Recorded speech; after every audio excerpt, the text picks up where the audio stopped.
तर आज नागपंचमी आहे हे तर तुम्हाला सगळ्याला माहिती आहे बरं का.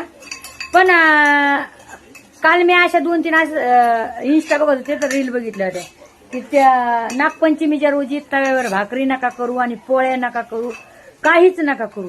तर ही खरी गोष्ट आहे का भावना बहिणू मला काय माहिती नाहीये. पण मी टमाट्याची चटणी करायला बघू शकता इकडं, आणि ते पण तव्यावरच करायला लागले बरं का. तर सांगायची गोष्ट म्हणजे आपले कर्म चांगले ठेवा, हो की नाही. जर तुम्ही मनामध्ये ढिगभर पाप ठुतान, ढिगभर पाप करतान आणि मग म्हणतान की ह्याव झालं त्याव झालं, तर असं नसतंय. कर्म माणसाने जर चांगलं ठेवलं ना, खरंय का खोटं भावना बहिणी, तुम्हाला काय वाटतं तर मला कमेंटमध्ये जरूर सांगा.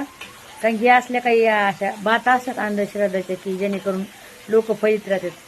तर मी काय अशा गोष्टीला माहित नाही, तुम्ही मानतात का नाही मला नक्की सांगा. कोणी कोणी आज तयावर नाही केलं,